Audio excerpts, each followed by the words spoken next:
It doesn't begin with a crash. It doesn't begin with a headline.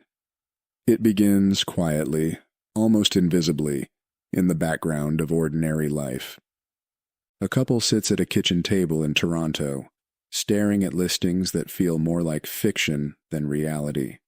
Across the ocean, in London, a young professional scrolls through rental prices that rise faster than their salary ever could. In Sydney, entire neighborhoods have become unreachable, not just expensive, but structurally out of reach. And in Austin, a homeowner sits still, unwilling to move, not because they love their home, but because leaving it would mean giving up a mortgage rate that no longer exists. Different countries, different systems, different policies, but the same feeling. Something is breaking, not suddenly, not violently, but persistently. The numbers tell part of the story, but they don't capture the weight of it. In Canada, home prices have drifted into a range where the average household income no longer supports the average home. Not even close. In the United States, prices surged, then stalled, but something strange happened. Supply didn't return. People stopped moving. The system didn't correct. It froze. In the United Kingdom, the problem is older. Decades of limited construction, tight planning restrictions, and rising demand have turned housing into a permanent constraint. And in Australia, the pattern repeats again, with major cities absorbing most of the growth, concentrating demand into narrow geographic corridors where supply simply cannot keep up. At first glance, these markets look different. The policies vary. The interest rates are set by different central banks. The currencies move independently. The political debates are local, often heated, often unique. But beneath all of that, the structure is almost identical. Prices rose faster than incomes for years. Then interest rates rose, and instead of correcting the system, they locked it in place. That's the part that wasn't supposed to happen. Higher interest rates were meant to cool housing markets. That's what the model said. That's what the textbooks predicted. Demand would fall. Prices would adjust. Affordability would slowly return. But instead, something else happened. Homeowners, millions of them, became anchored to their existing mortgages. In the United States, where long-term fixed-rate mortgages dominate, millions are sitting on rates below 3%. Moving would mean doubling their borrowing costs overnight, so they stay. They don't list, they don't sell. Supply disappears, and without supply, prices don't fall the way they're supposed to.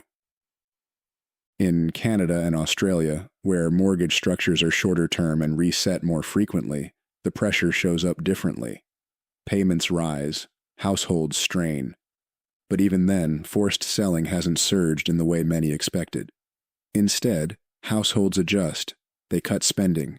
They stretch finances. They absorb the pressure, quietly, unevenly, but persistently. In the UK, variable rates transmit the shock quickly. Mortgage costs rise. Affordability worsens. But again, the system doesn't reset. It compresses. Across all four countries, something fundamental has shifted. Housing is no longer just a market. It's a constraint on mobility, a constraint on family formation, a constraint on economic growth itself. And it's happening everywhere at once. This isn't a local bubble. It isn't a single policy mistake. It's something broader, more structural, and more difficult to unwind. Because the forces driving it, limited supply, rising costs of construction, population growth in key urban centers, and financial systems built around ever-expanding asset values, are all reinforcing each other. Each country tells a slightly different version of the same story. In Canada, immigration fuels demand faster than homes can be built. In the United States, financial structure traps supply in place. In the United Kingdom, regulatory constraints restrict expansion. In Australia, geography and urban concentration compress the market into a handful of cities. Different causes, same outcome. Prices that no longer reflect what people can realistically pay. And yet, the system continues. Transactions slow, but they don't stop. Prices wobble, but they don't collapse. People adapt, but they don't solve the problem, because solving it would require something difficult. More supply, more density, more construction, faster approvals, structural change, and those changes move slowly, much more slowly than prices ever rose, so the imbalance remains. And over time, it begins to reshape everything around it, where people live, when they have children, how far they commute, what jobs they take, how economies grow. Housing stops being just one part of the economy and becomes the thing that quietly determines all the others. And the most unsettling part is this: everyone can see it. Everyone knows something is wrong. And yet, across countries, across governments, across systems, the outcome remains the same. For decades, the system behaved in a predictable way. When interest rates rose, housing markets slowed. Demand cooled, prices softened. The mechanism was simple, almost mechanical. Borrowing became more expensive, fewer people could afford to buy, and the market adjusted. That was the expectation. That was the model. And for a long time, it worked. But this time, something changed. The rate hikes came fast, faster than most cycles in modern memory. Central banks moved aggressively, trying to contain inflation that had spread across economies almost simultaneously. The cost of borrowing didn't just rise, it surged. And at first, everything looked normal. Sales slowed, listings hesitated. Buyers stepped back. The early signals matched the textbook perfectly. But then, the adjustment stopped. Not because the pressure disappeared, but because the system absorbed it in an unexpected way. In the United States, the structure of the mortgage market created something unusual. Millions of homeowners had locked in historically low rates during the previous cycle. 2%, 3%, fixed for decades. Those rates became more than financial terms. They became anchors. Moving meant giving that up. It meant replacing a low, predictable payment with something dramatically higher. A house of the same value would suddenly cost far more each month, not because the house changed, but because the money did. So people stayed. They didn't upgrade. They didn't relocate. They didn't downsize. They paused. And when millions of people pause at the same time, something critical disappears. Supply. Homes that would normally enter the market never get listed. Transactions that would normally occur never happen. The flow slows, then stalls, then quietly freezes. Prices, instead of falling, begin to hover. Not because demand is strong, but because supply is missing. And without supply, the system loses its ability to correct itself. In Canada, the mechanism is different, but the pressure is just as real. Mortgages reset more frequently. Every few years, sometimes sooner. The system doesn't allow households to lock in low rates for decades. Instead, it rolls forward, adjusting with the market. When rates rise, the impact doesn't hit all at once. It spreads. A household renews their mortgage and suddenly faces a higher payment, not overnight, but inevitably. Another household follows, then another. The pressure builds in layers across time. At first it looks manageable. Incomes stretch, savings are used, spending adjusts. But the underlying reality is the same. Housing becomes harder to carry.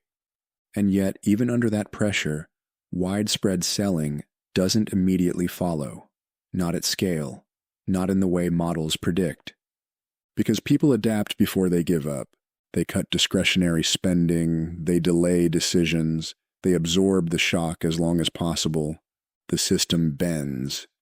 But it doesn't break. In the United Kingdom, the transmission is faster. A large portion of mortgages reset within short periods. Rate increases pass through quickly, translating into higher monthly payments with less delay. The effect is more immediate, more visible.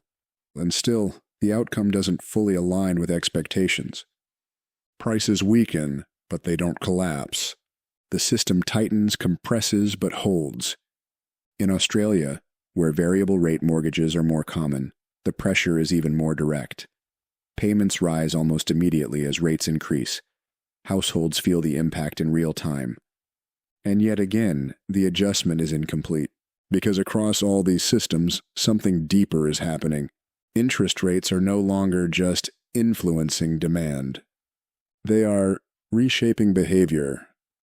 They are changing how people move, how long they stay, how they make decisions. They are slowing the entire system down. And when a system slows down enough, it begins to behave differently. It stops clearing. It stops resetting. It stops correcting. Instead of prices falling quickly to restore balance, the imbalance lingers. High prices meet low affordability. Low supply meets weak demand. And the system sits in between, unresolved. This is the part that doesn't show up cleanly in charts, because the charts assume movement. They assume transactions. They assume a market that continues to function normally. But what happens when the market doesn't function normally? What happens when people stop participating? When buyers step back and sellers refuse to enter? When both sides wait? The answer is not a crash, it's a stall, a long, slow, grinding stall. And stalls are harder to fix than crashes. Crashes force change. They reset the system, often painfully, but decisively. Stalls do something else. They preserve the problem. They stretch it out over time. They turn what could have been a sharp correction into a prolonged constraint. And that constraint begins to spread outward. Fewer home sales mean fewer renovations. Fewer renovations mean less demand for materials, labor, and services. Mobility declines, and with it, the ability of workers to move where jobs are. Entire segments of the economy begin to feel the slowdown. Quietly at first, then more broadly. Because housing is not isolated. It is deeply connected to everything else. And when it stops moving, the effects don't stay contained. They ripple across cities, across industries, across entire economies. The expectation was that higher interest rates would solve the housing problem. Instead, they revealed something deeper. The system doesn't just respond to pressure, it adapts to it. And in adapting, it has created a new kind of imbalance. One that is more stable than a bubble, but far more difficult to unwind. At some point, the conversation always returns to the same idea. Build more. It sounds simple, direct, obvious. If homes are too expensive, increase supply. If demand is strong, meet it.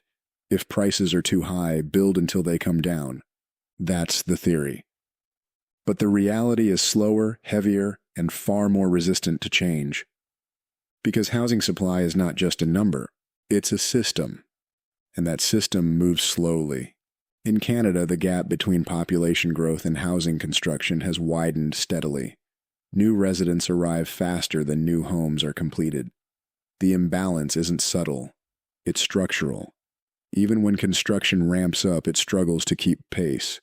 Not because of a lack of intent, but because of limits that are difficult to overcome. Labor is one of them. Building homes requires skilled trades, electricians, framers, plumbers, heavy equipment operators. These are not roles that can be scaled overnight. Training takes time. Experience takes years. And in many regions, the workforce is already stretched. Even when demand surges, the number of people capable of physically building homes does not surge with it. So projects queue, timelines extend, costs rise, and supply responds slowly, even when pressure is high. In the United States, the constraint looks different, but leads to the same outcome. Land exists. Capital exists. Demand certainly exists. But permission does not always exist. Zoning laws, local regulations, and community resistance shape what can be built, where it can be built, and how quickly it can happen. Entire areas are effectively locked into low-density structures, not because land is scarce, but because expansion is restricted. Attempts to increase density often meet resistance at the local level, not always loudly, but consistently. Projects are delayed, scaled back, reworked, sometimes abandoned entirely. And so, even in a country with vast land resources, the supply of housing in the places people actually want to live remains constrained. In the United Kingdom, the pattern is even more deeply embedded. Planning systems are complex, approval processes are long, development moves through layers of regulation that were built over decades, each one serving a purpose, each one adding friction. The result is not a complete halt, but a steady limitation. Construction happens, but rarely at the scale required to meaningfully close the gap. The shortage becomes persistent, not temporary, not cyclical, structural. In Australia, the challenge combines elements of all the others. Population growth concentrates in a handful of major cities. Demand is not evenly distributed. It compresses into specific regions. And within those regions, construction capacity, land availability, and regulatory frameworks all interact. Costs rise quickly. Projects become harder to justify. Developers hesitate, not because demand is weak, but because the margin for error shrinks. A project that seemed viable a year ago may no longer make financial sense, so fewer projects begin. And fewer beginnings mean fewer completions years later. Across all 4 countries, the pattern repeats. Demand moves quickly. Supply does not. And the reasons are layered. It's not just labor. It's not just regulation. It's not just cost. It's all of them, interacting at once. Material costs rise. Steel, concrete, lumber. Financing costs increase as interest rates climb, making development more expensive before a single foundation is poured.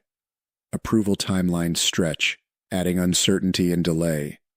Labor remains limited, constraining how many projects can proceed simultaneously. Each factor on its own would slow things down. Together, they create inertia, and inertia is difficult to overcome. Even when governments recognize the problem, solutions take time. Policies change slowly. Incentives take years to translate into actual construction. Infrastructure must be expanded to support new development. And even when everything aligns, building itself still takes time. Months, often years. So the system responds, but always with a delay. And that delay matters, because demand doesn't wait, it continues. People form households, families grow, workers relocate. Immigration continues, urban centers expand. The pressure builds continuously, while supply arrives in waves, late, incomplete, and often insufficient. And over time, a subtle shift occurs. Housing stops being something that can easily adjust, and becomes something that cannot. Not in the short term, not even in the medium term. The imbalance hardens. Prices reflect not just current conditions, but expectations of future scarcity. Buyers don't just compete for what exists. They compete for what they believe will not exist later, and that belief reinforces the cycle. Higher prices justify more building, but higher costs slow that building, which limits supply, which supports higher prices. A loop forms. And once that loop is established, breaking it becomes extremely difficult, because solving it requires coordination across multiple layers: policy, labor, capital, infrastructure. All moving at the same time, all aligned, and that rarely happens. Instead, adjustments occur in pieces. A zoning change here, an incentive there, a temporary surge in construction followed by a slowdown, progress but not resolution, movement but not enough. And so the gap remains, not because no one understands the problem, but because the system itself resists fast solutions. And that resistance is what makes the housing issue feel permanent. Not a cycle, not a phase, but a condition. At first, it looks like a housing problem. Prices are too high. Supply is too limited. Interest rates are too restrictive. But over time, something quieter begins to happen. The effects spread outward. Housing stops being just about where people live and begins to shape how they live. In Canada, more people are staying in their current homes longer than they planned, not because they want to, but because moving has become too expensive, too risky, too uncertain. The idea of upgrading, downsizing, or relocating becomes less about choice and more about constraint. And when movement slows, opportunities narrow. A job in another city becomes harder to accept. A better opportunity requires a trade-off that no longer makes sense. Entire decisions begin to orbit around housing, rather than around potential. In the United States, the lock-in effect does more than freeze supply. It freezes people. Workers who might have moved for higher-paying jobs stay where they are. Families who might have adjusted their living situations remain in place. The flexibility that once defined the labor market begins to fade. Mobility declines, not dramatically at first, not in a way that creates headlines, but gradually, persistently, and that subtle decline carries consequences.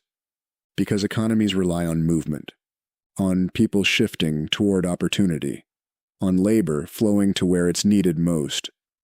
When that flow slows, efficiency declines. Growth becomes harder to sustain. The system doesn't collapse. It just becomes less dynamic. In the United Kingdom, the impact shows up in a different form. Younger generations face a reality where ownership feels increasingly distant. Renting becomes not a phase, but a long-term condition. The path that once defined financial progression, rent, then buy, then build equity, becomes harder to follow. And when that path changes, timelines shift. People delay. They delay buying homes. They delay starting families. They delay financial commitments that require stability. The ripple effect moves quietly through society. Demographics begin to reflect it. Birth rates soften. Household formation slows. Living arrangements change, not always by preference, but by necessity.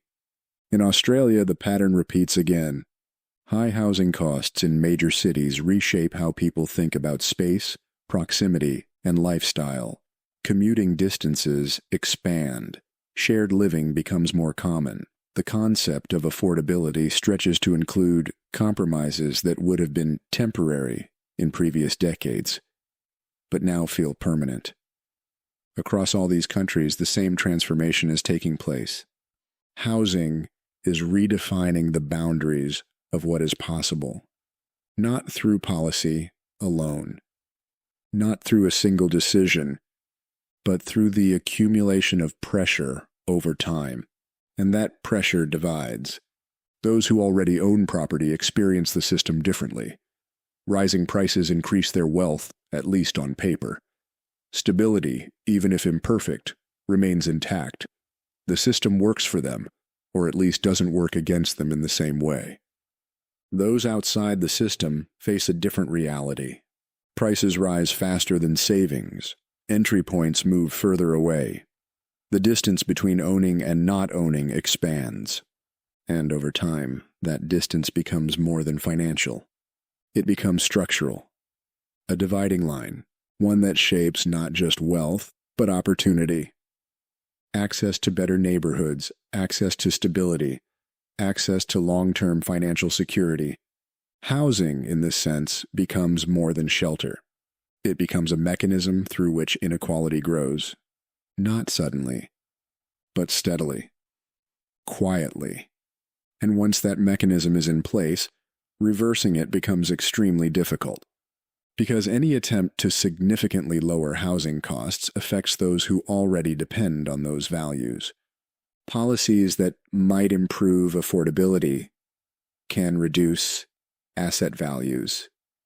And asset values are deeply embedded in financial systems, retirement plans, and household balance sheets. So change becomes constrained, not just by economics, but by incentives, and so the system continues, not because it is optimal, but because altering it carries consequences that ripple outward in unpredictable ways.